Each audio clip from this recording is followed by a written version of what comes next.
Ladies and gentlemen, after a long day 3, we finally come to a close. The last match of the day, at least on this stream. It's Cloud9 versus Vici Gaming. What should be a fantastic one here. Cloud9 playing some fantastic Dota today. Vici Gaming as well. They were sitting at the top, and I'm sure they still are, I believe. In fact, I will check that for you right now. But as we jump into the game, thank you so much for joining us. My name is Maud. With me tonight is Guy. Vici Gaming's turn to ban.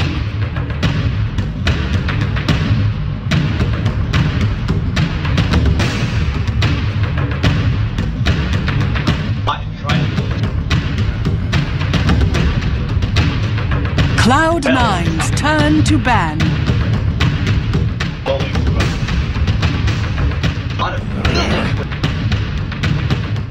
Vici Gaming's turn to pick. Cloud9's turn to pick. I'm not sure about this 100%, but I feel as though I think Vici Gaming are sitting at 10-2, and if they take this victory here, they might secure them spot at least into the main event, the upper, of course, the main stage. So we'll see if that happens. Obviously, Cloud9 sitting at 7-5, so they've got some work to do, obviously, just to make sure they're feeling a bit more comfortable. But already, they've played some really good Dota today. We are jumping into the draft, and again, we've seen it. So I mean, like, this is just like if we could take a picture of this right here and just see these two heroes, and this is pretty much what has been the go-to draft for the past couple of days. Yeah. 10 seconds remaining. 5 seconds remaining. Okay. All right. Vici Gaming's turn to pick.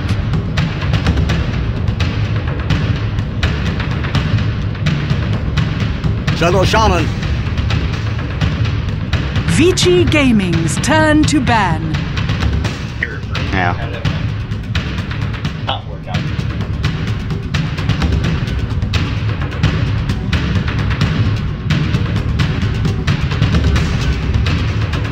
10 seconds remaining. 5 seconds remaining. Someone who can do a lot of work in off lane. Reserve time. I've been talking for a long time, apparently, and I was muted, so I'll just go ahead and try to make a bit of a run back as far as how things have been going. Touching base, Cloud9 against Vici Gaming. Well, Cloud9 have been known to be very innovative, if you will, of some of their drafts, but this go around, they're going to roll with Skywrath and Tidehunter, and Tidehunter's one to bring the pain and just have some heavy team assault. Yeah, absolutely. And honestly, right now, they actually didn't go for the Faceless Void, which we talked about a bit. It's actually kind of surprising. They went for the Tidehunter, but maybe just Cloud9 feel more comfortable with it. If you look at it right now, their drafts have been all over the place.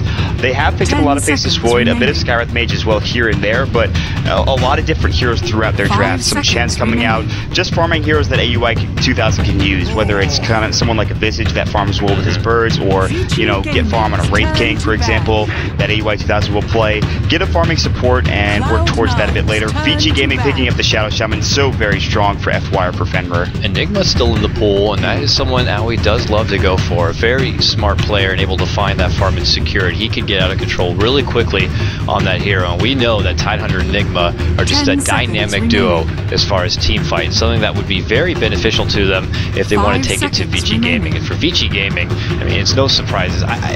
Frankly, I'm flabbergasted that they had allowed to slip on through, because Super has been, if not the best Razor in the tournament thus far. I mean, I would be very surprised at who else can outshine that title. So, you know, Razor and Shadow Shaman, a very formidable push strat. I mean, you called it. Visage going to be grabbed up from Cloud9. We didn't see a lot of them in the early part of this tournament and as part of this patch, but a few of these teams now slowly bringing it out. We saw EG do it with Zai earlier, and now look at this. We're going to see Aoi on his own signature Visage, someone he loves to play and is very good with. Yeah, and it's not just about using your abilities like your Soul Assumption, your Grip Chills wisely early on. For those of you that don't know necessarily, AUI 2000 is considered one of the smartest supports, one of the smartest players in general out there, and he'll get his Aghanim Scepter so early on just because his micro of his birds is so fantastic. And on the Dire side as well, it's really nice to have. You get an early Medallion, and all of a sudden Roshan is definitely a possibility. It's unfortunate Tidehunter and Skywrath aren't the best Roshers, but you still have other options available to you. Maybe you see Envy go for a Luna. Luna, I still believe, has 100% win rate in this international, although it's only been picked 3 times. That might have changed between the last series and this one, but Vici Gaming go for the Earthshaker. Shadow Shaman played by FY. Fenrir playing the Earthshaker, or vice versa. We've seen it before, and we talk so highly of these support duos because, well, they're just so damn good. Oh, they're the, I mean, and they can, there's a testament to it pretty much every game they've played thus far. Just the constant roaming, dynamic duo, able to move all about the map and just find the kills where it's necessary and add a lot of pressure. And someone they're going to look to bring pressure to is, look at this, the Drow Ranger, one of those testimated heroes that Eternal Envy has picked up from time to time, even if you want to go a bit unorthodox and grab us something like the Blink and just have some better positioning. But regardless, Drow Ranger, one of those heroes with the benefit of even that aura, can deal out some very heavy damage herself. Yeah, absolutely. And the Drow aura plus Visage Birds, all of a sudden you've got machine guns coming and your towers are gone, and that's not what you want to see. So the Drow Ranger pick is really nice for Cloud9.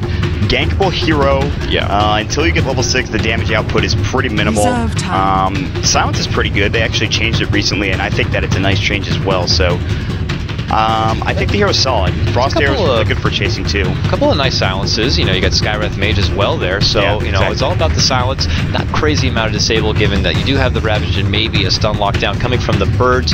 Maybe they'd like to get something a little more reliable as they try to round out the remainder of their draft. And well, for Vici Gaming, we talked about how much aggression is already in their draft thus far, but they need to kind of round it out a bit. They have a core to work with, but they also need to grab their potential offlaner here. See what they want to grab for ROTK. The Doom's not available. There's no Bristleback, so there's a lot of options for him. I mean, he plays a lot of different heroes. Nature's Prophet. Yeah, Nature's Prophet's still available. Out to me. I don't think we've even seen him play it much this tournament. No, at least I don't think so. At least, yeah, personally, we haven't seen it. I don't think they picked it at all, and if they have, it's maybe one. I'm not sure. Tidehunter is somebody they love to run. They can't grab that now. Doom again. Nyx Assassin they run a bit, so maybe they go for a Nyx here. Maybe not the best choice, but they go for the Lone Druid, a hero we don't see too often. They've played it before and in this tournament as well, but it's actually interesting to see them decide to pick up this hero. And it might not even be the offlane. I mean, you can see Sylar play this one up and probably super on that Razor middle, but more than likely going to be ROTK's Lone Druid, I guess, which is kind of weird to say almost. The last time they played this, I think, is when they ended the game very, very quickly. It could be very scary. I mean, you're talking about the ability to just use the benefit of that Spirit Bearer and just rush forward, siege down towers, and just have no mercy. It's ironic I say that going against the one and only Sama, but, you know, we'll see if Vici Gaming want to kind of keep that bull rush strat happening. Yeah, I mean, we'll see if Sama will show them mercy this game around, but he's shown a lot of mercy thus far in the tournament with 5 losses. Now, I don't mean to shots fire or flame them. That's not what I'm about. I'm not about that life, but well, for Vici Gaming, they have the last band coming in as well, the Clockwork Band. The last time they did pick this up, it was actually Sylar running it, I believe, in that game that was ended very early, like you talked about. So you do have to be kind of nervous, but now you're kind of just wondering, what do you put in the offlane here for ROTK if that is going to be the Sylar Lone Druid? We talked about it. The Furion is available, and that might be your best choice, but that's a lot of push. Not necessarily the most amount of damage early on. The only thing that's stopped out to me is the Nyx Assassin. Cloud, I would have said something like maybe that Clockwork would have been nice, some heavy assertive aggression. Cloud9 do ban it out there though, but yeah, I mean, you're kind of starting to dig deep into the ROTK pockets as far as what he wants to pull out. And Nature's Prophet and Nyx seem to be one of the two options that can really pop out to me. It just kind of depends on how like face rush they want to go with this matchup, and or maybe how safe. And ROTK is just one of those. He's like, if he's the face of the team, very aggressive, very assertive both inside the game and out. So, you know, we'll see. The Faceless Void is actually still available. Yeah, this is crazy to me. They wanted to do offlane Faceless Void. To be fair, I don't think Vici have picked it up at all in this tournament, or if they have, it's just been we haven't seen it. So that would be something that they could go for. Theoretically, you can also do maybe like an offlane Earthshaker. You can even do like an aggressive tri-lane. That way you can run something solo safe. What if they do a Pugna? Would that be too crazy? I don't know if ROTK plays the hero. I know they have other players that do pick it up, but I mean, against the Skywrath Mage and with a heavy push lineup, it would be too terrible. I know Sylar does play the Pugna from time to time. I mean, is it terrible to switch over? Maybe throw ROTK on the role of the Razor maybe instead? Or no, sorry, not the Razor, but the Slow Druid, yeah, and then who? I'm not sure. I mean, it's a possibility. With this team, anything's a possibility. But when they find something, it seems that works. They just kind of they kind of bore into it, much like Team Liquid do with their lineup. So I feel like I feel like a Furion is maybe the only choice that I can think of right now. The Bristleback's banned out, and we've seen them play that as well, so you could theoretically like offlane Earthshaker, offlane Lone Druid, but again, Sylar's the one that plays the Lone Druid, Fenrir or FY on the Earthshaker more than likely. The last Cloud9 pickup is a Wind Ranger. The Ginger Goddess herself. This is a privilege indeed, and this is our first personal opportunity to cast the hero, and I love it. I mean, she has so many tools to work with. Just heavy, long nuke, and wow, the banana answer. Them answer coming out right now, and you know, this kind of raises some questions. Where are they going with this? And it looks like maybe go for an aggro try and then have like a solo safe, or maybe just dual lanes coming out if you're here for V Gaming. So it's kind of a weird, kind of wild pickup, but I guess so is the Wind Ranger. No one kind of expects that, and that's going to be a mid Sing Sing Wind Ranger. Nah, I mean, I guess he loves the Ginger God. So I'm a big fan of the power shots. I'm a big fan of the shackle shots as well. Getting some farm, you can treat it like a utility hero or more a semi-carry, depends on how you want to play it. So it's not very often as of recent, at least I recall, that we got to see a Wind Ranger going up against a Razor potentially in this mid lane. So will she have the answer to this Razor phenomenon that's been happening all through TI4? And well, this Venomancer that will potentially be picked up by ROTK, is it going to go more ward heavy, just kind of keep that deathball pressure happening, keep the poison out, and just keep the pressure constantly coming out? As we get ready to hop into the matchup, I'm going to repeat it again because I did mute myself at the start of the draft. You know, it happens to the best of us as we go into the last matchup. But these teams did meet once before. WPC Ace 2014 back in May. They did go head-to-head for one game. Vici was to come out on top, but that might have been because Cloud9, being innovative as they will, try to roll the Bone 7 Spirit Breaker. Yeah, not their best decision. Not the best. So that's the problem with being innovative. Sometimes it blows up in your face. I just remember watching that game and being like, why? Why would you guys do this? So, but what if you pull it off? Then you look amazing. And next thing you know, everybody in pubs wants to play Spirit. Then you're a genius, but that wasn't the case. And then we're asking why. So ROTK on the Venomancer as we jump into the game. It's Vici Gaming versus Cloud9, and it's a pretty big match as well. Vici Gaming already secured their spot to phase number 3 at the very least. Cloud9 looking to get another victory under their belt and maybe be a bit more secure. For the Radiant side of Vici Gaming, we've got Super. He'll be on the Razor. One of his favorite heroes, at least in this tournament. Sylar playing the Lone Druid. We saw him use it to great effect earlier on in the day. FY will be on the Earthshaker, one of the best supports in the world, and many people call him FY God. This man is a legend. Moving towards the bottom lane, we have ROTK on the Venomancer, and Fenrir to round up the lineup will be on the Shadow Shaman. And for your Dire side, it's going to be Cloud9. Starting here at the bottom, you can see the fantastic support Pylai Dai playing your Skywrath Mage. Also going to be accompanied to this off lane area. It's going to be Bone 7 playing your Tidehunter. Mid lane, Sing Sing going to be picking up the Ginger Goddess, the Wind Ranger along the top. We do have an Owie 2000 Visage. It's happy to bring him back to that hero, and somewhere out there's a very happy Toby Wan. His Eternal Envy, you're going to be playing the Drow Ranger. He's a fan of that Drow, and as am I. That hero is actually a lot of fun to watch and even to play to a certain extent. Actually has a lot of damage early on. +9 coming out with the Wraith Band of the 2 GG branches, 2 shared tangos just to get some nice damage going through. The attack animation early on, not the best for a Drow, but you can kind of deal with it. And obviously, with EE being kind of a veteran of the Drow, he should get some decent farm. The mid lane matchup, it's going to be Sylar on the Lone Druid versus Sing Sing, and he's just got such good range and a really good advantage over Sylar because he has the time shot. But lane action happening, Super getting low, but now to get the kill. The haste room came through from Pylai Dai, but he's got to back off now. And Bone 7 will retreat as well, so. It's a good early harassment. It forces Super now to pull out his early bit of heal and reduces regen a lot further. I mean, we had been expecting Super potentially go down the mid lane as he's done time and time again in the past. But yeah, I like the audible play throwing Sylar there in the mid lane. It's going to make things very difficult for Sing Sing as far as comparing the last hits, but he's going to try to do as much damage as possible. You can see the bear already now down to half life, and so if he can hold that extra gold, that'd be very beneficial. But Lone Druid is going to be a hard cookie to crack if they can get a little extra assistance made by Pylai Dai. He's busy doing a rotation though up to this top lane where ROTK on this Venomancer with no real escape. Has to be careful. Eats one bit of harassment, throws down the immediate ward. So I was wondering or not if he's going to go ward heavy, and he's already got one level in it right now. Yeah, I mean, this makes sense. You don't really need the Venomous scale right now. I mean, you might secure your escape if you get caught out of position, but you're probably dead anyways at that point. So in the top lane, yeah, I mean, ROTK should be okay. He could just ward up and get vision, and that's going to save his life 9 times out of 10. Sylar microed his bear back to the well, and that's not the best start. He does have a lot of CS in terms of, well, he's got 5 right now. He's tied up with Sing Sing, who actually just gets 6 there. Meanwhile, Fisher up on Bone 7, but do they have any follow-up is the question. It looks like, well, Fenrir's not really ready, and Bone 7's going to grab the Invis rune as well, and FY's like, how annoying. They're going to right-click each other, but Bone 7 will disappear. So in the mid lane, Sylar will have to be careful. He's going to have to micro his bear rather well, because once Sing Sing gets a couple levels of Shackle Shot and latches onto Sylar, that might be a bit problematic, so be careful of that. On the other side, Bone 7 wrapping around, looking maybe to jump on somebody. He still has that Invis rune, but...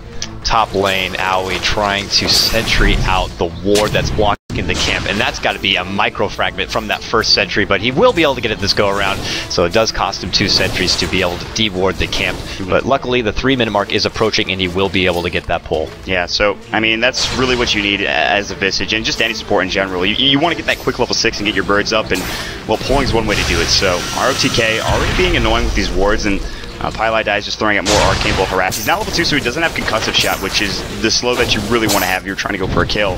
So 3 minutes in, and I gotta say, it's just a CS battle right now. You look at down bottom, Super, who's usually, I believe, in the mid lane on this race, but they're gonna use him in the safe lane here, and he's getting decent CS, 12 right now. 14 for Eternal Envy, though, and that's the scary thing. He's done a real nice job of having a good start. Maybe gonna go for a Midas here. We'll see what his build ends up being in the next couple of minutes. In the meantime, this bottom lane, yeah, his Super is going to be able to easily build up all that additional farm for himself. He's got the nearby Fenrir, just looking to babysit him out in the meantime. Pylai died recently, bought up a smoke for himself, so expect them to try to make some early rotations. They feel a little pressured because ROTK, a Venomancer, can have trouble with heavy aggression early, but he's playing it very safe. Kind of uncharacteristic of ROTK, I guess you could say. Yeah. But for now, stepping back, sees the harassment coming his way, will not overextend himself. Instead, just try to leech as much XP as possible. Use those wards if you have to get that little bit of excess vision and just prevent any heavy aggression coming your way. I feel like there's a difference between, you know, being aggressive and being stupid for ROTK, and sometimes he likes to walk that line, but that's a little bit later on in the game when he's playing somebody like an Nature's Prophet. He TPs into tier 4s. We've seen it before.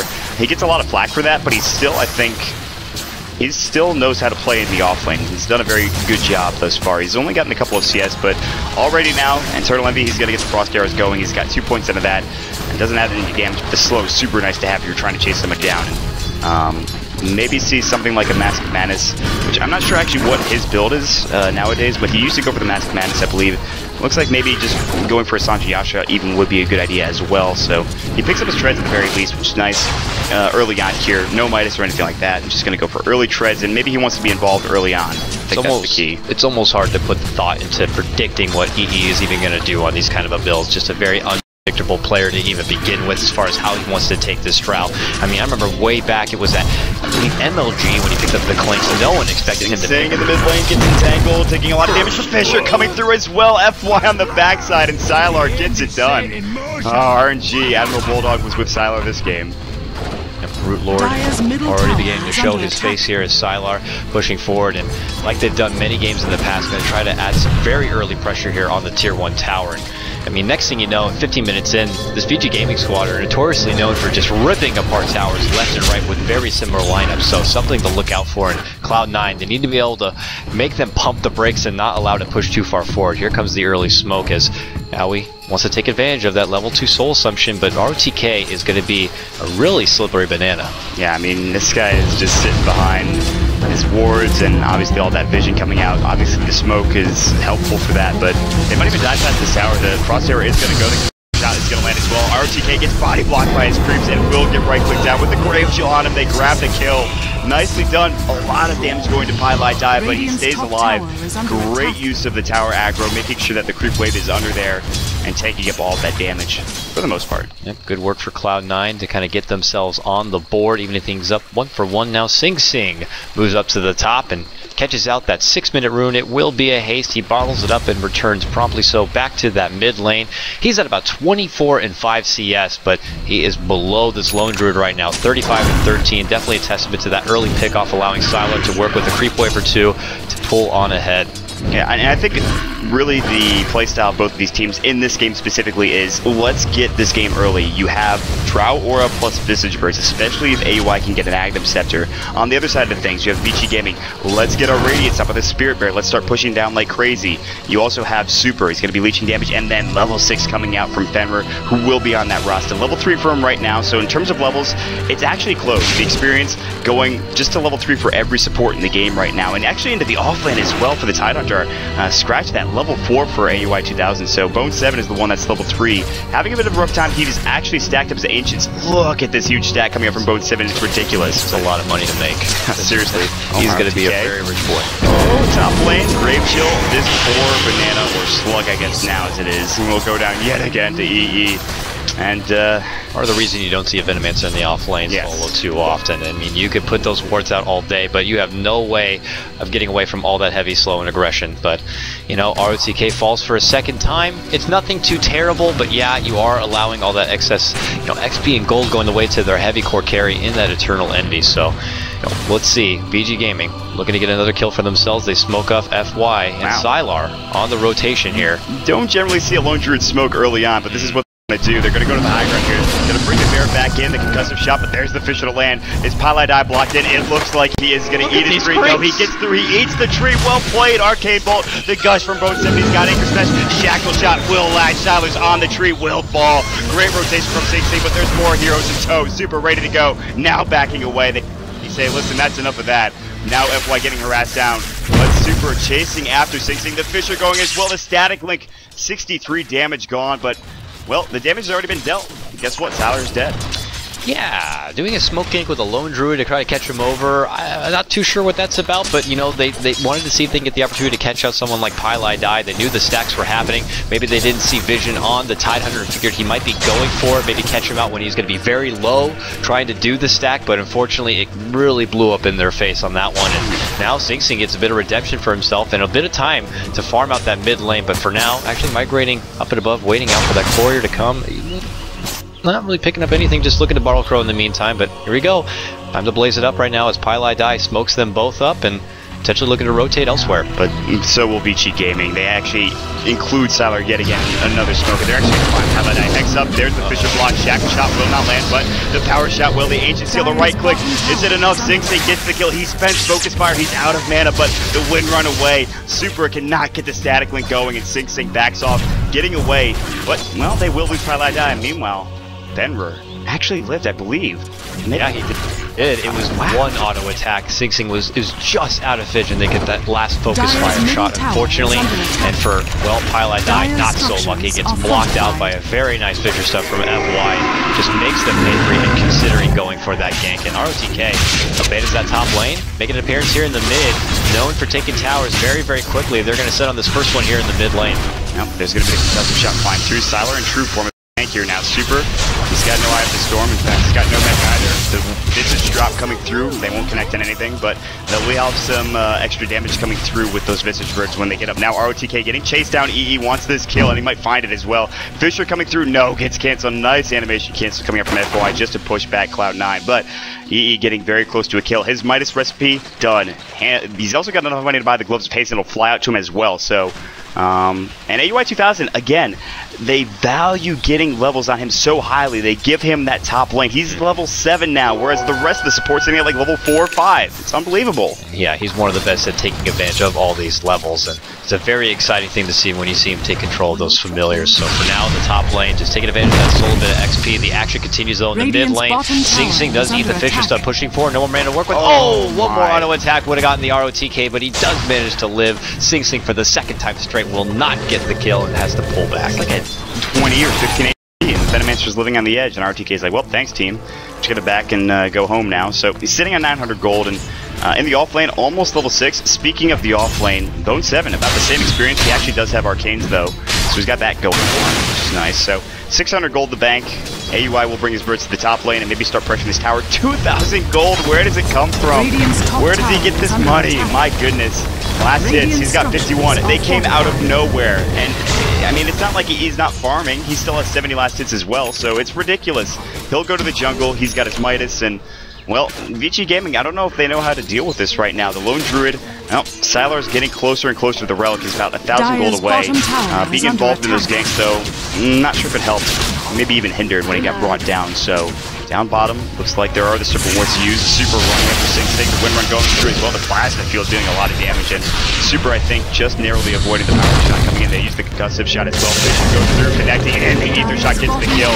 Now, Shackle Shot will not land. Sing Sing is running into a set of wards that he doesn't want to fight into. Bone 7 has Ravage. It looks like he used it, but I'm not sure what for. I'm not too sure either, actually. I didn't quite see it used anywhere. I hope it wasn't too much of a misplay, or maybe we just didn't catch it outright. But they will not have it available there. They do hand over that tier 1 tower there in the bottom lane. The mid tier 1 also going to be very low, so Vici Gaming keeping that trend alive and trying to take towers very, very quickly, but slowly and quietly. Visage Aoi brewing up some extra farm. You know what? This could become a core almost real quick. Yeah, absolutely. Try to deny the tower. Sing Sing doesn't quite get it. Right click not there, even with the null tower. Shackle Shot will not latch, even though it got very close to Sylar. Nice try there from Sing Sing. It's been off the mark a bit, but it's difficult to get those shots half the time. So, Vici Gaming, they'll back up. They'll just decide to say, maybe we'll go top and look for another tower here, or potentially just take some Ancients. Sylar, he's got 3.7k. So he can just wait and get that Relic, and then, well, he's actually probably on his way towards a 14-15 minute radius, which is huge. Bone 7 to the bottom lane, pushing into that tier 1 tower. But guess what? Cloud9, they're heading towards Roshan. They have the damage. No medallion actually coming out from either of these heroes. I'm not sure if AUI has picked one up. In fact, he has, and a point booster as well. So he went for the early medallion. He's going to go for the Ags now. So is under attack. A lot of great farm for him. They won't be able to benefit from that minus armor, but it's looking pretty nice that they will not even need to use it. They're actually, he is there in spirit using those familiars, helping him out with that. So this will be a very nice early use. Just rather acquired there for EE, and he pulls back right to the lane. And well, this becomes very, very interesting. Also worthy to know, ROTK on the Venomancer, he went with the ward build-up, no Venomous Gale whatsoever, tending to favor up the heavy aggression of these wards, starting him early here in the top lane, seeing if he can slowly chip down this top tier 1 tower, and imagine this is going to be next on the objective list of VG. Yeah, absolutely. I mean, this is their time. I mean, even though they have to fight into the aegis of EE, still, they have a lead here in terms of the farm, at least for a little bit. The wards are going to be so annoying to fight into, especially without maybe even a blink dagger. There's no Ravage for about 14 seconds. They probably know that, but Cloud9 don't seem to be bothered. They're not going for this top tier 1 tower, which I feel like is a big objective. We talked about offlane towers and how they're not really important. This tower is rather important for Cloud9, so they'll try to probably get this mid tower here with Eternal Envy and Sing Sing. AUI 2000 is microing his birds away, so it looks like they're just going to get this one up. They don't want to deal with the Serpent Wards right now, and Fenrir will get the kill on the tower as well. Mid lane, Fisher coming through on Sing Sing and EE again. They have that Aegis, the Venomous Gale, not going to connect on either. The birds coming through as well. TP rotation, which was already used now. They got to back off. AUI bringing his birds away, might even use them to high ground. ROTK can't catch up. Of course, he will use that nice little plague ward, but they won't be able to get the kill on those birds, which have a nice bounty on top of them as well. So C9 happy to pick up their first structure takedown there in that mid lane tier 1, but you know, Vici Gaming well familiar with that, taking down already all 3. And like you were talking about briefly, the top lane tier 1 very important for C9 to keep, but they can't thus far, and this allows Vici Gaming to place very aggressive wards. And as you can see, one already right there, allowing them to control their enemy jungle, scout out the movement from C9, see if they're trying to go for any sort of solo jungle farm. If they can catch out that drow or what have you, they'll go for it. Yeah, absolutely. So again, map control is so big in this game. It always really is. And Sylar has his Relic, and he's also got his Radiance pretty much done. He's 100 gold away or so. Going to happen in the next couple of moments. Super has his mech as well, so now this is the early aggression we've seen come out from Vici Gaming with this type of lineup, with Sylar on the Lone Druid, obviously with the Super on the Razor, and then just you get the Serpent Wards coming out from the roster as well. It's just going to be tower after tower after tower, and if you're C9, you can't really fight into that. You will have Ravage, but Serpent Wards are going to be difficult.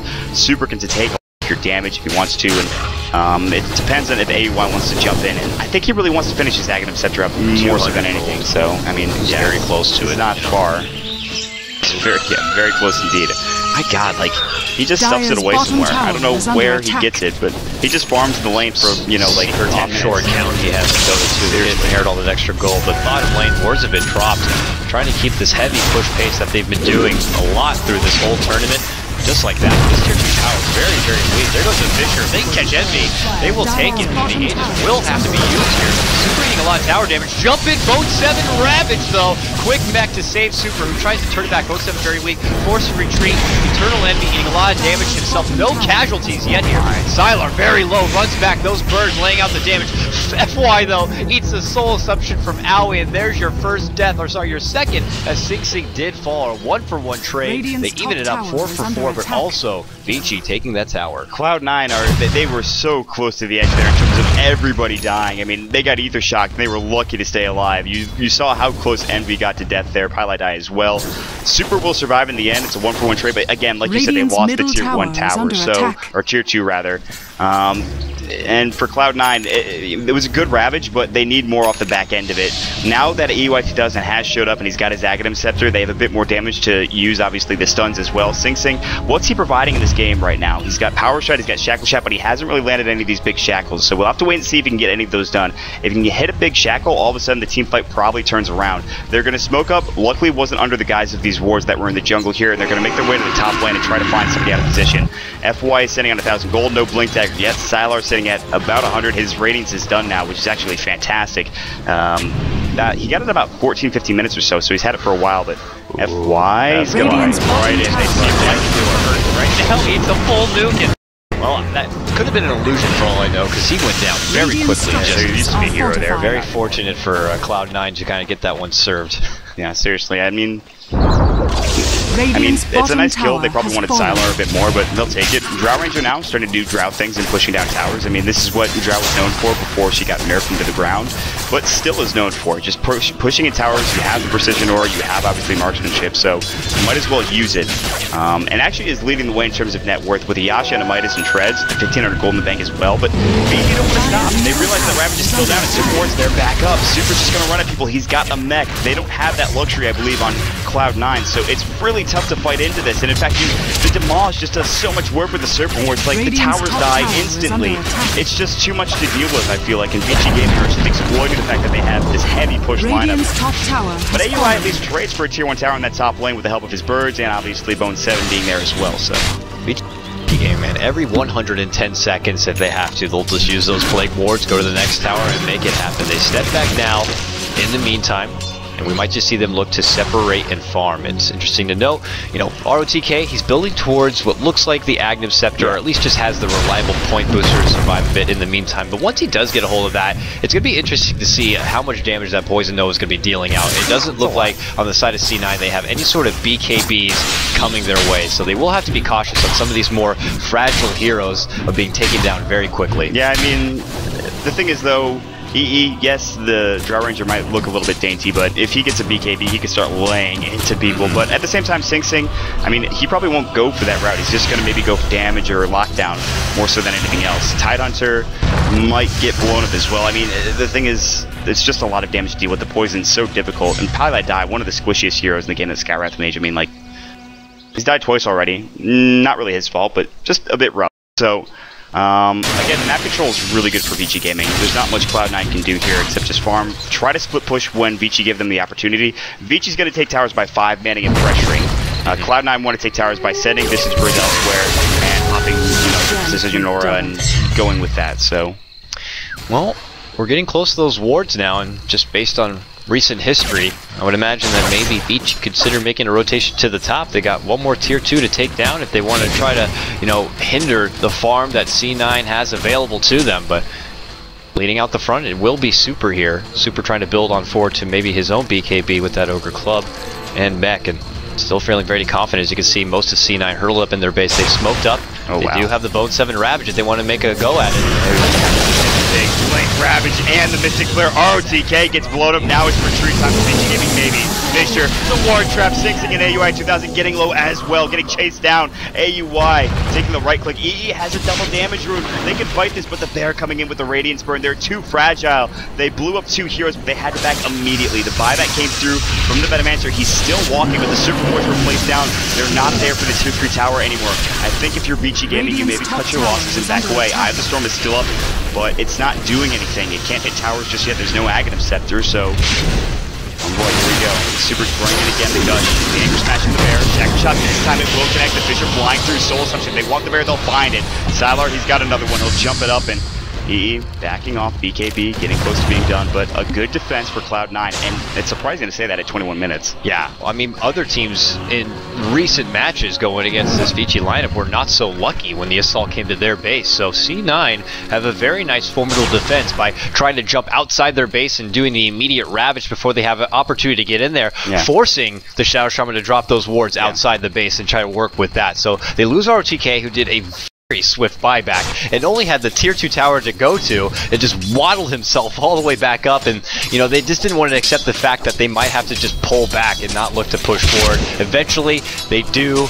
They're not happy with it, but you know, C9, nice defense thus far. They actually have the kill lead thus, you know, 7-4. If you look at the gold grab, 3k in their favor, which is, you know, relatively surprising, though they not have as much towers taken down as Vici, but the kills, I guess, is what matters, and even that early Roche. I feel like if they maybe take this late enough, they can take this game. If they can just quell the aggression or find a fight where they're not getting pushed in, their base isn't getting assaulted, they might be able to, you know, get a couple of towers and even more objectives off the back end of it. They took Roshan once. It's about to respawn in about a minute or so. Sing Sing backing away. He's completed his mech, so that long-winded team fight, at least it's going to help now that they have that mech. Top lane, Eternal Envy, his BKB, it's done. If he wants to buy it, he absolutely can. Might even say for buyback, which is, again, crazy to say this early on in the game, but like you mentioned, a lot of these teams have dealt with Vici Gaming earlier on today, and their push strategy can be quite annoying to deal with. Down bottom, Blown 7 will get out of there. His Ravage on cooldown for only 8 seconds, so they're ready to go again. It's really about him initiating. They got to get these plague wards out of the base. They can't let them get vision on the high ground here, so... Now he smells a lot. Still hard to work with the AC on the way, but not there just yet. There goes those wards. They're being thrown down now.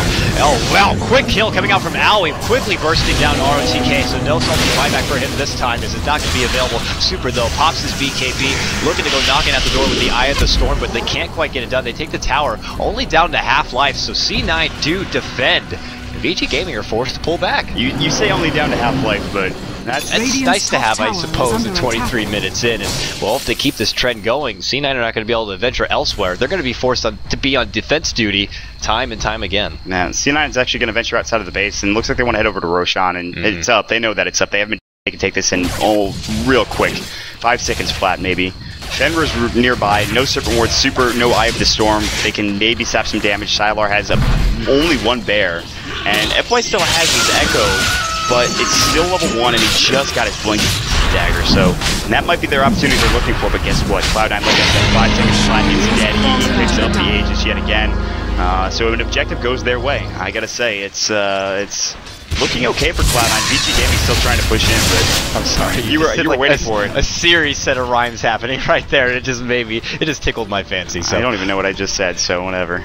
So what can you say? By the bay, it's okay, you know. Anyways, for Cloud9, they rotate on through, as you see from most teams, quickly clearing out that Roche. They want to relieve a lot of this pressure that's been building up on them and in their base. So Vici Gaming, for the first time in a while, might need to consider defending one of their own towers here. As pressures to come here in the bottom lane. ROTK already laying out a couple of those wards, up a bit of defense, but I think they're going to be ready for this one as they do smoke up and look to push on forward. C9 have already made the retreat back to their base area and back to their own respective farm. Yeah, so Vici smoke up, looking for potential pickoff. EE. He's in the ancient camp, but he's already heading out of there as well. Radiant's so bottom tower is under this is attack. actually interesting. This is a sign that maybe Vici know that they're in some potential trouble here. They want to try to get something going, but I can imagine that Cloud9 have an understanding that if they're not farming at this 2-2 tower bottom, that they might just be smoked up. Yes, there is this bear that's pushing out top with, of course, the Radiance, but still not enough. Meanwhile, smokes popped, but oh no, the courier, the platinum Roshan actually had 2,000 gold on it. That was his sculpture ass. That's expensive, and it's on the ground, not Not just because of all the farm that was on it, but just because that courier is very expensive. It is rather expensive. And if that's the only thing they get, maybe it's okay, but it actually delays EE's AUIs. Was it AUIs? Yeah, he was trying to get a hold of that Hyperstone. That makes more sense. I was wondering, I was like, that doesn't seem like a drow item. But yeah, no, AUI 2000, he has to play on him right now. You're absolutely right. But I'm sure it's been annoying. It's not the worst thing in the world. At least they didn't lose a hero out of it, and they could have taken maybe a set of racks off the back end of it. So worse things could have happened for Cloud9. For Vici Gaming, it almost feels like they're under pressure. It just seems like they're kind of scrambling here, just trying to get something going. But they shouldn't be too concerned. I mean, they have plenty of potential to fight here. FY, if you can get level 2 Echo Slam, it'd be huge. Fenrir, getting close to level 2 Serpent and that's something to deal with as well. So they maybe just sit back and farm a bit more and just don't worry. I feel like just kind of get your levels and your items up as well. Yep. I mean, it's nice. They know that Aui's not going to be able to benefit from that AC. That's plus 10 armor for his whole team.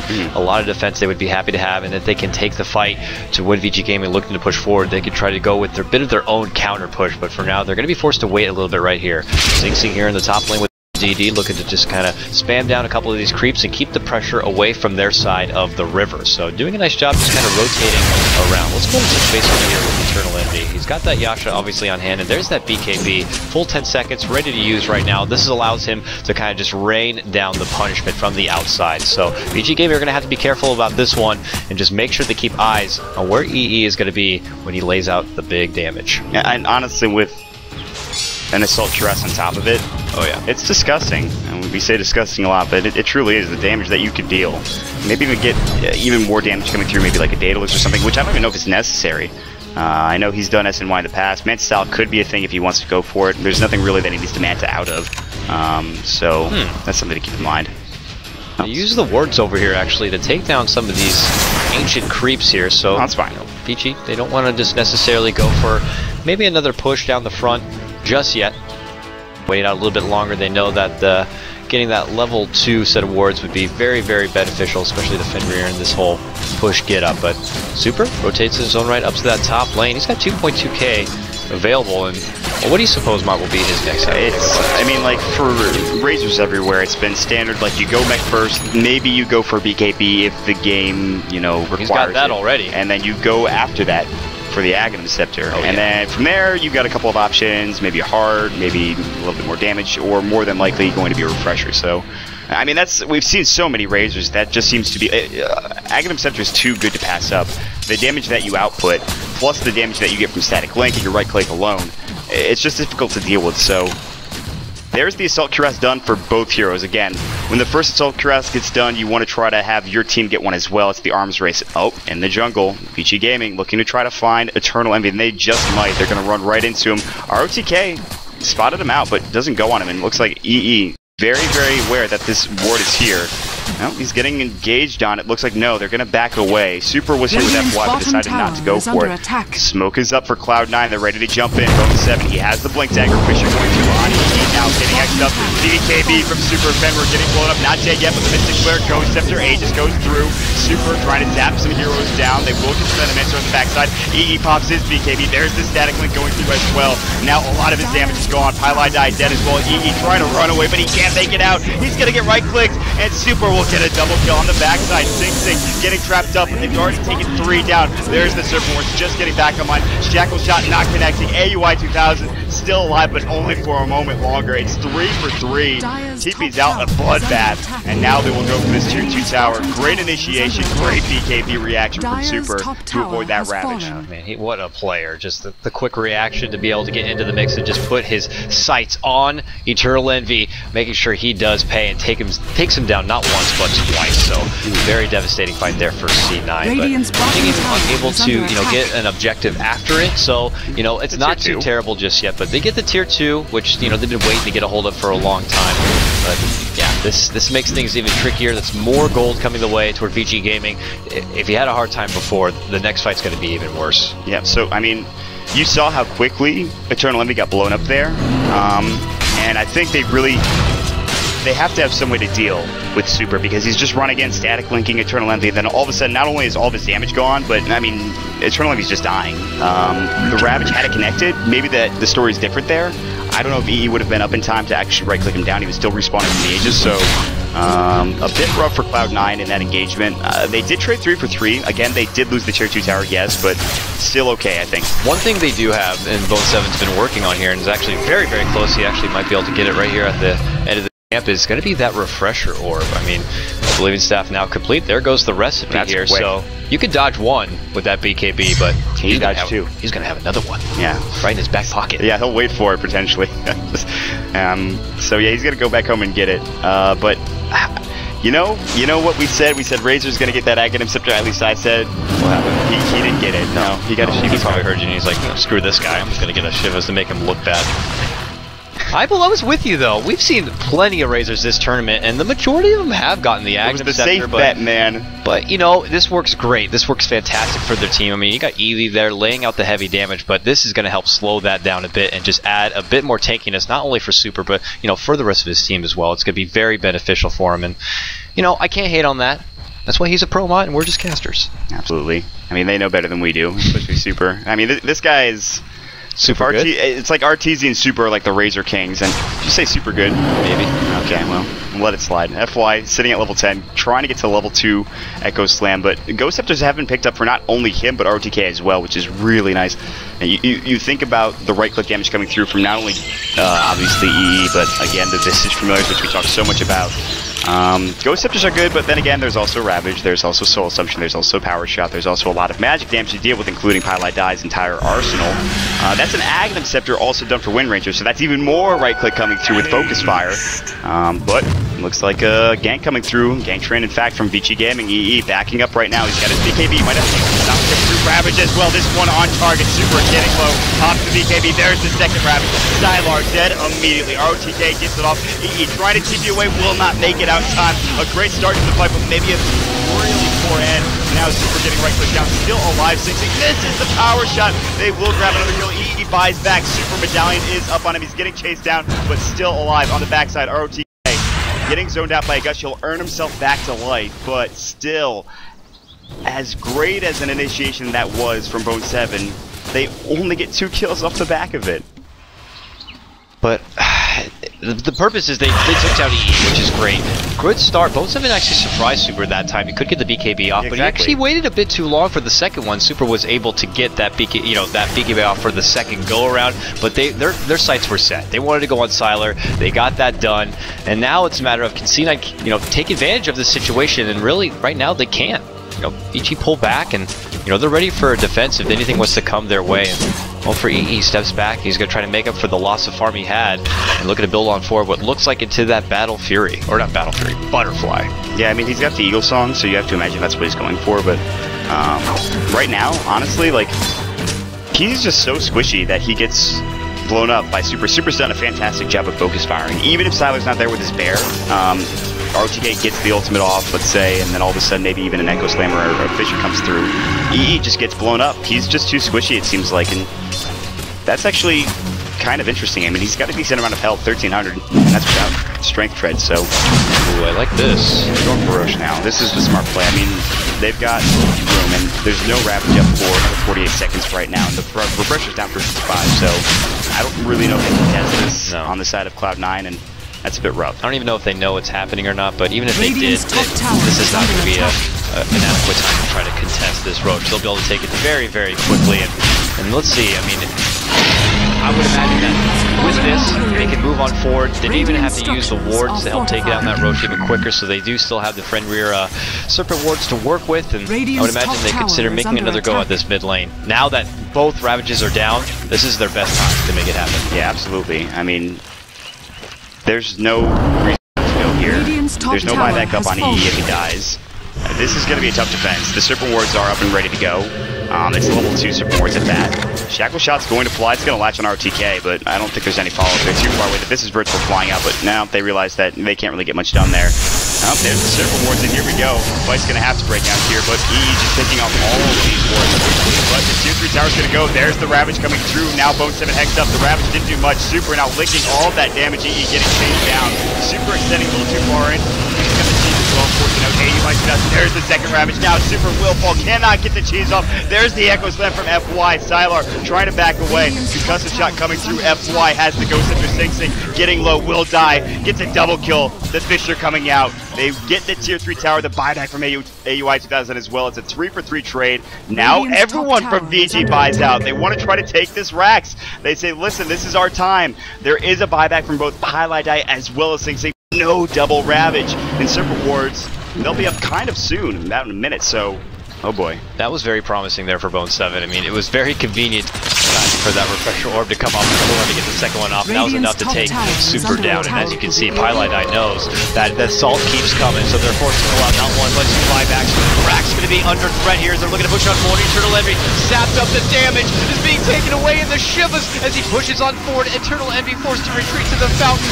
Bone 7 buys back after being taken down. Super, a one-man army pushing on through, getting help with Sylar, but they step back looking to make it go on the Rax. They do lose a casualty in the Fed Rear Shadow Shaman. Now ROTK going to be shackled up against the wall, and Bone 7 looking to bring him down. The fissure block on his own ally. He can't quite get away, and he will fall to the Gush. Now the Bear, the next target.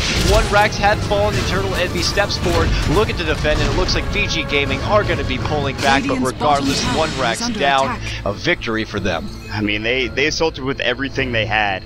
They had cheese, they had Aegis, they had obviously just so much damage to work with the Echo Slam, the Fisher coming through, the Bear with the Radiance doing work with the Assault Dress on top of it. They're able to take down the melee Rax, and that's a win. But is it enough? I mean, Cloud9 have been kind of clawing their way back into this game. Yes, the last couple of engagements have been sketchy at best, but EE's got his Butterfly now. He's got a bit more effective HP, or at least some effective tankiness coming through. There's a lot of AUI on AUI2000, interestingly enough, and I was just waiting for it. I mean, it had to happen at some point. I'm sure it already has happened in the International, but I'm just glad it's there. And they're going to go ahead and make some new familiars and make their way down to the bottom lane and see if they can get a pick off here. Fenrir, I'm pretty sure he just fought back. Actually, no, he was one of the few that didn't. If we look at the buyback status right now, wow, oh my, he's the only one that hasn't used it along with Sylar. That is, well, this is an interesting buyback chart. I've never seen one like that before. Kind of crazy. Of opportunity, I guess, if C9 can move down here. If they were looking for a pickoff, if they can get and secure their own set of base structures, they can try to even things up very quickly, and that tier 3 on the bottom is pretty low on the side of Vici Gaming. Well, the thing is, though, they don't have any buybacks, and like if they get caught out in a fight, I mean, their death cooldown time is going to be kind of long, so... And they do have a double Ravage to work with here. That's true. That is the one thing.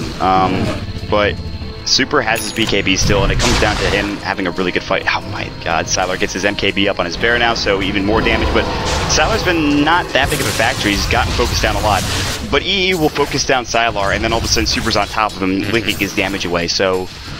You have to make a decision here. That's one of the things with being aroused. If you're not there fighting and you're trying to run away from someone like Super, you're doing nothing except just getting hit. The benefit of having someone like a Razor with the Eye of Storm, the Pulse and everything, it's just doing damage everywhere, no matter where you move, whether you're attacking or not. He's just laying out an onslaught. And, well, if you kind of get in the face of Drow and just kind of take it to her and you feel very comfortable laying out and going toe-to-toe, you know, Drow, if she has to run away, she's contributing nothing to the fight at that point. And that's why kind of Razor's the anti-agility carrier, or anti-carry in general, just because he's going to man-fight, he's going to take all of your damage. There's ways to deal with it, obviously, but it's just kind of annoying, essentially, at least for Eternal Envy. Super's been playing it so well, and he's been playing it so well the entire day, and it's the reason why they keep picking this hero, and I'm surprised they let it through. Like you mentioned in the draft, it could have been banned, and it just wasn't. So his Shiva's Guard now done. He's got a Blade of Alacrity as well, maybe even going for more of a Yasha, like SMY type oriented build for more damage. He doesn't need the Aghanim Scepter. I mean, they're killing the base with Serpent Wards and with Sylar using his Bear, but those are some birds that are going to scout out ROTK. They're going to pick it out right now. They know where they are on the map, but these birds might have to be recreated even though they're not available for another 10 seconds. And maybe if he can hold on, he'll just probably recreate them and hope he doesn't lose them here. So we'll see. It looks like for Vici Gaming, they're going to shift towards this top lane, and with the recent acquirement of that MKB on this Bear and all this stuff, that they're going to have some formidable damage to work with when they push on forward. Now he's scouting it out with his familiars, but will resummon him there right back into the mid lane. Meanwhile, EE doing a little bit of his own split push action here, back on that bottom tower. He does have, of course, the TP to fall back in case things get a little aggressive at the top, but no, Vici Gaming, they're not going to go ahead and continue to push on forward. They're already moving to the bottom lane. If they somehow manage to catch out EE, this would be very profitable for them. It looks like they're just going to push him back. He's not going to commit to a push now that Super's there, so Cloud9 we're looking to try to find a pickoff, but everyone backed way too quickly from Vici Gaming. They made the call, and that was the right call as well. So, also, Vici Gaming, their Ghost Scepters have been paying off so much. Fenrir, FY, and ROTK, they've survived so many fights just based off the Ghost Scepters alone. And against this type of lineup, it makes the most sense to do it. So, Cloud9 are going to make their way down to the mid lane and try to find at least somebody, but everyone's in the base for VG. I don't expect to see anybody get caught out here. In fact, Eternal Envy is nowhere to be found. He's heading back to the base, and he's going to TP to the tier 3, or where the tier 3 would be had they still had it. So Cloud9 will back off and maybe wait till the next objective, and actually both teams are probably going to try to go for it. It's the Roshan, and we have no idea when it'll be up, but looks like not anytime soon. So. Yeah, it had been worth it. You know, it's to note that Vici Gaming had a very nice aggressive ops board here at the top lane, and which had possibly scouted them out, and there they see that it had been there, so they quickly take it down with the benefit of that gem on Pylai die. So fortunately for Cloud9, Vici Gaming knew it was coming, and for now, step back into their own jungle, looking to farm it up. Both teams just kind of separation and farm as per usual, but you know, we'll see. It's might be a little bit of time before we see another clash of the Titans, but it's going to come down to who will come out on top. Could be just execution, but still, Vici Gaming, the ones to be on top as far as the potential growth in net worth and push power. But if we look at the gold graph, surprisingly enough, 8k gold towards C9, even after the damage in their base. I mean, they've just been kind of out farming. Vici Gaming have been sitting as 5, just going down lanes and getting towers and structures, but you also have to consider the buybacks. A lot of buybacks have been used by both teams. Yeah. But I would almost say more so on Vici Gaming. Probably. They had the 3 buybacks come out immediately. C9 had to use a couple earlier as well, but I think for the most part, like I said, it's just mostly just Cloud9 splitting and farming, Eternal Envy using all of the lanes, the jungle, AUI 2000 using his birds pretty effectively, so that's really where it comes down to. And if they get some more items, maybe they can take this game, but at the same time also, Vici Gaming are still pretty farmed as well. I mean, you're looking at a Spirit Bear with an Assault Strauss and an MKB and a Radiance. You're looking at Super, who's got a Shiva's Guard, Blade of Alacrity, which we'll see what that turns into, BKB and a Mech. The BKB is up to 5 seconds now, so maybe he's got to be careful or think about picking up another one rather soon. That might be the key to the game, potentially. If he picks up another BKB, I feel like he's going to be in pretty good shape, but that might not be for a while. Roshan is going to be close to max duration. That's a long one. Ugh.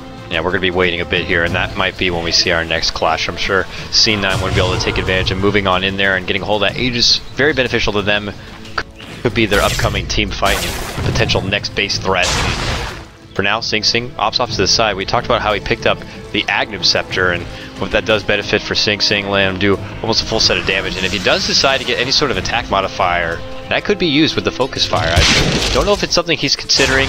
He's got 3,200 gold to work with here. Obviously going to reserve a bit of that for a buyback in case things do get ugly. Yeah, I'm sure he can buy something like a Scotty, which would be pretty nice to have.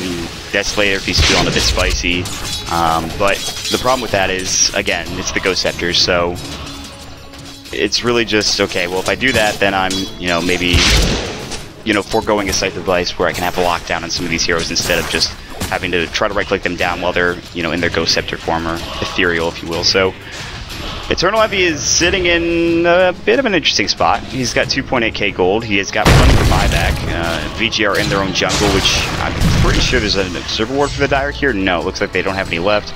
There should be a gem on both sides. No, it looks like it's just on Pylai Dire right now, so VG not that concerned about map control right now. They know what they need to get done, and they know that C9 are farming pretty much all over the place, but they don't seem to be too stressed by it. RTK moves forward, places down the playboard to scout out. Nope, we're going to need a little more time before Roche is ready to rumble. And, they're just going to wait it out for both sides. Just kind of going back, doing the separate and farm. And when we get to this point, 18 to 12, nearly 45 minutes into this game, potentially the last game of the day here. Yeah. It's an exhausting one for both teams as they played a lot of Dota throughout this tournament. Same with BKB, and this is the time. Eternal Envy unfortunately going to be caught out in that precarious position, forced to pop out the BKB, and quickly Fenrir retreats back as he sees reinforcements do come in from those to Cloud9, but the charge was going to be used on Eternal Envy. And they're going to fight this now. Super realizes that, hey, they don't have to be KP on EE. This starts to go. Sheep start going as well. FY getting set up nice. This is Spurs, but EE falling low, taking a lot of damage. The right click should be enough for Super to get the kill. Down for 100 seconds. Stope, he buys it right back. Here we go. Bone 7 Ravage. It only hits on one. It's Super. Where pressure's up now. The Mystic Flare. That one will hit on ROTK. The Hex is up on Bone 7. Here comes Sing Sing Fenrir with the Ghost Scepter again. The Gush on ROTK. The Anger Smash. They do get the ult off. FY with the Fisher. Sylar coming in as well with the Bear. Sing Sing getting caught up, getting entangled up. Bone 7 will TP away. Sing Sing not so lucky. He'll fall. A 2-for-2 trade. Buyback forced out by EE. Can't even get involved in that engagement. And they'll back away. Very interesting quick buyback coming there from EE, trying to rush down and make it happen, but you know, Bone 7 making the big jump in and the double Ravage, taking advantage of Super also using his own BKB. They were able to bring him down, which is an accomplishment in himself, but relatively even as far as the exchange goes. And now they're going to look to separate and heal up as you see Sylar already scouting out that the Roche is there. C9 want to make it happen. They see the Cloud9 move on in, and Bone 7's going to get things started. Yeah, and, well, I mean, you have to deal with the Echo Slam now. Fenrir surfboards in 20 seconds, but they killed that so quick. I looked away and they just took it down. My God, that was quick. That was definitely less than 5 seconds. And now with an Aegis with Cheese, and I've been meaning to ask you. This game has been going on for a while, but who do you favor at this point? It's 46 minutes in. You've lost a set of racks in your mid lane if you're Cloud9, but you're still ahead, I think, in gold and experience as well. It's really hard to say. If everyone's alive and all abilities are available, and C9 get the appropriate initiative, I would say that they do have the advantage working with that double Ravage. But because as things go on, these BKBs are slowly beginning to wither down to low duration. Looking at Super now, it's at 4 seconds, so not the only BKB too. That's the only one they have. Actually, yep, that's the only one they have. That's not a lot. No. So, you know, what looked like a very promising start from Vici Gaming, I mean, it's getting pretty questionable for him. They did manage to catch out Eternal Envy there at the bottom, but he might have just been showing some mercy and handing over that free kill. The mercy. It continues for EE Sama, but no buyback for 4 minutes now. So with the Aegis, he's a bit more comfortable, but he's been kind of walking a fine line here by pushing in this bottom lane. They've caught him out once, yes, but still doing a nice job split pushing. That's BKB done for the Lone Druid. So now the double Ravage, maybe not as big of a deal for Sylar, and he's been getting caught out all game, but actually only 2 deaths to him, which is surprising. It feels like he's died more than that. If we look at the death chart here, or just the kills, death assists, rather. That's the thing about Sylar, though. You think he's been cutting out a lot, but he does not hand over easy deaths. He's got to be more the Lotus. I think it was like during 6.81 in general, he only averages like 2.8 deaths. And that's crazy to me. I mean, it's not like he's on a carry, yeah, but that's excellent. So you're going to try to focus him down, and that's, I think, where a lot of Vici Gaming success comes from, is just the fact that Sylar is always in really great position. And you think about the one game they did lose to Navi, he just got caught out a couple of times, and he fought in questionable positions with an anti-mage. So, you know, it's just interesting to see how Sylar can play so damn well. So, moving into about 50 minutes here, another long one, and as the sun goes down here in beautiful Washington, we've got a classic for you. Cloud9 versus Vici Gaming, still going on here, still going strong, in fact, and Highlight Eye is going to make his way, throw up an Observer Ward, and there's some push going on from ROTK in the top lane, but they're just going to go ahead and head up top and deal with it. ROTK realizing that he's got a gank train on his ass, he's going to go ahead and That's another question to ask, is, you know, you were saying how Cloud9 let through the Super Razor, but they did ban out ROTK's primary heroes and forcing them to pick up something like this Venomancer, and really, how much ROTK contributed on this Venomancer in this game? I think he's done a lot. I think he's actually done a lot. Like, at least with these early pushes, like, yeah, you take down the Super Wards, but, and as a caster you don't see it as much, but those Plague Wards start adding up. You start seeing them overrunning, you know, the team, and essentially a lot of that damage does add up. The Poison Nova as well, which he was thinking about going for an Aghanim Scepter and decided not to. At least he just gets the casual point booster, but the Poison Nova has done work as well. So yeah, the Ghost Scepter was very important for him to grab in case, you know, he was going to be dealing a lot of damage his way, but you know, that doesn't stop too much. I don't think, honestly, I don't think he's contributed in terms of just raw kills or even raw tower damage or building damage, but he's certainly put the pressure on, and he's had his Plague Wards all around the map just getting vision as well, which is something that a lot of Venomancers kind of forget to do, at least at the non-professional level. So he's done that rather well. He's made sure that he's gotten vision. Super's got to be careful here. Yeah, he's got his BKB. Oh boy, that's a big Ravage coming in from Rosen with the forward stab as well. Mystic Flare going in, but he's got the support of Fenrir, and Super will TP away. That's a Ravage down. Oh man, if Fenrir was not there, I think Super, he probably died in that situation. But Bone 7 still on the hunt now. Fenrir getting out of there, and he will survive. Bone 7 not refreshing, and for a kill on Fenrir, there's no point. So just close but no cigar for Cloud9, and yet again. Oh man. I mean, is it just a question? Call me new for asking this kind of question, but why doesn't Bone 7 just simply use the refresher at this point and let the cooldown get started? I mean, both cooldowns relatively similar. Maybe you just go ahead and pop it so you could have the potential to get in that double Ravage sooner, but I guess he'll just consider saving it in the meantime. Yeah, I mean, he wants it in case the fight breaks out, I think. I mean, I think Super did use his BKB, but it's actually already cooled down at this point, so I mean, yeah, he can use it now, the refresher, but I think it's just kind of to safeguard. So winded now. And the cooldown's long, but the way this game is going, I mean, 90 seconds is not that long to wait, but if VG makes something happen, that's when you have to be careful. It looks like they're not. I mean, they are. They're smoked up here. They're looking to converge up to potentially the top lane where EE is residing, but he swiftly pulls back when he senses that a lot of this VG gaming squad are missing. He's got about 5k available to him. Yeah, I mean, he's farmed. He's very farmed at this point, but he's still squishy. He still has to deal with Super, which, I mean, with an Aghanim Scepter now, it's even more damage coming your way, so VG smoked up looking in the enemy jungle, but again, I mean, Cloud9 have been kind of farming the rest of the map. They have good vision, so there's a good chance they did. There's this Observer Ward in the jungle as well. The Visage Familiar is pushing down to the bottom lane, looking to bring down this tier 3 tower. The TP is going to come through, and they're just going to come back and defend this. They're not going to go any further than that. So the past couple minutes, it's been... We talked about Vici Gaming balling down mid or balling down a lane and just taking a tier 3 and even a set of racks, but it's been them farming. Sylar is rather farmed. He's got the highest net worth by about 4k, I believe. He's got 6,000 gold in the bank. He's bare. What does it have? Radiant's now it has a tower BKB on top of it as well, so it won't get focused down as easily. AUI takes down the tier 3 tower. He's actually putting damage in the melee as well. He's doing quite a good job with it as well, but FY immediately chance gets one of the birds, and they're looking for more. He's actually just going to recreate them, but that was a nice play. He could have put that damage on the range racks and it would have been permanent, but instead it's on the melee, and it will regen up, so... But this is what you're doing now. AUI 2000 is just chipping away in the rattiest possible way with your Visage Birds, I suppose. That's possible, and yeah, both teams might consider going more down that slow siege kind of a route, something very opposing to the early game that Vici Gaming did bring forward. But now they understand that Cloud9 putting up a formidable defense.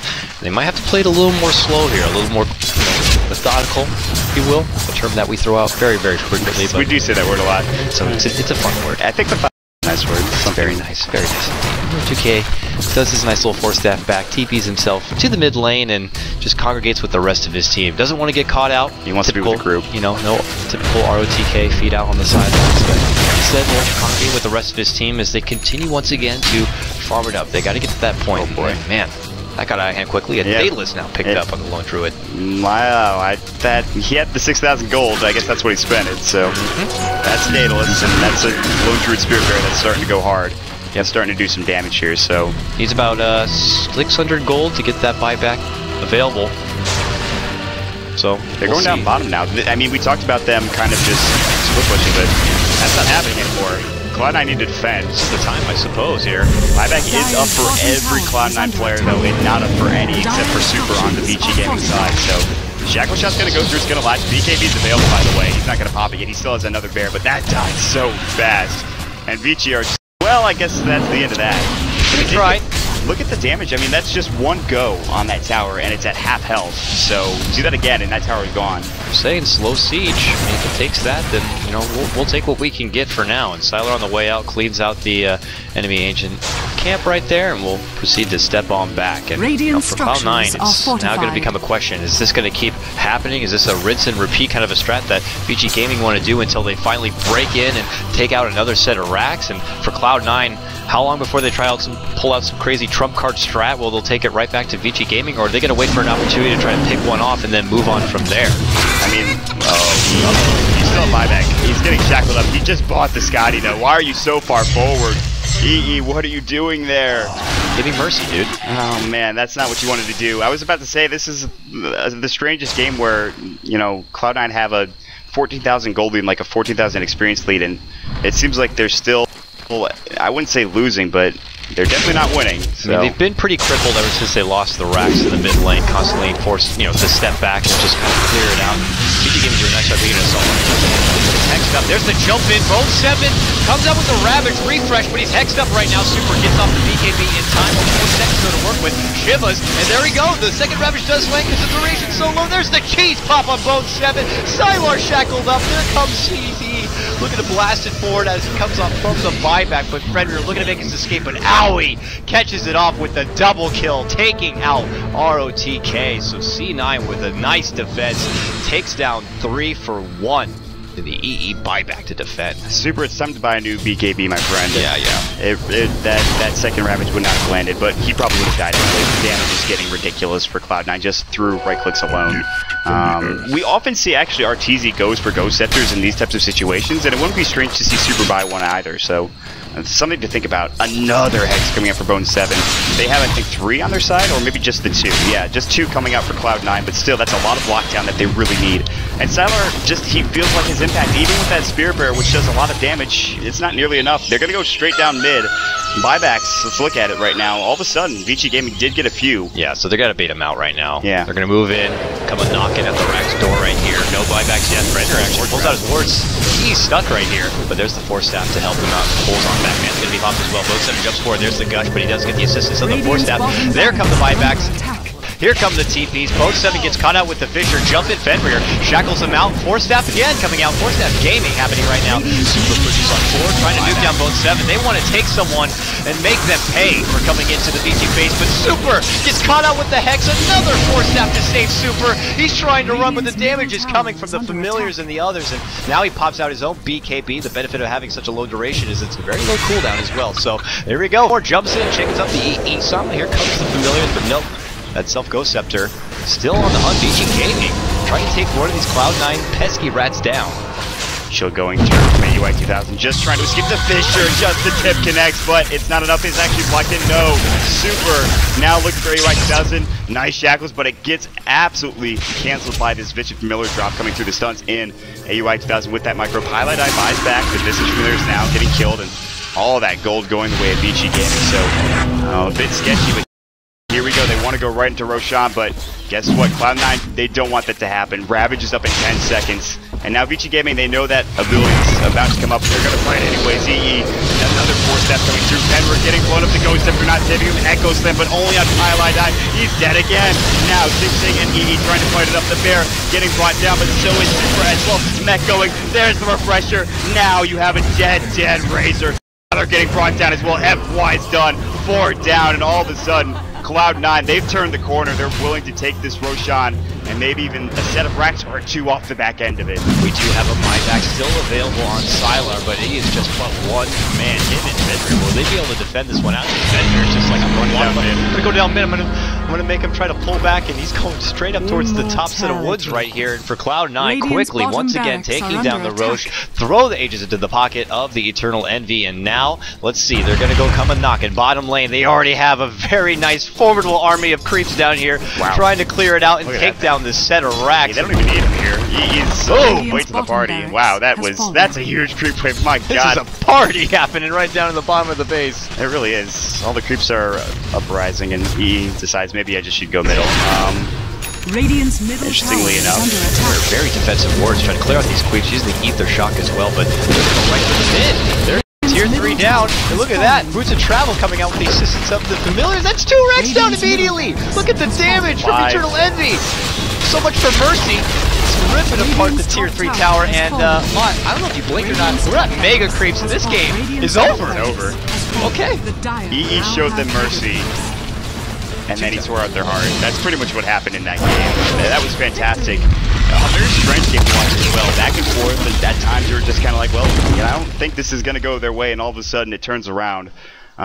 Vici Gaming, they had the opportunity early on to get the racks and get the game going their way, and it felt like as the game progressed, Cloud9 just farmed better. They just farmed so much better. They did more with their items. The Razor kind of fell off. Sylar fell off. They didn't really get any big Echo Slams. Even if they did, it didn't matter. The damage really wasn't there. The impact for C9's heroes were that much higher than Vici Gaming's. And so we end the day with Cloud9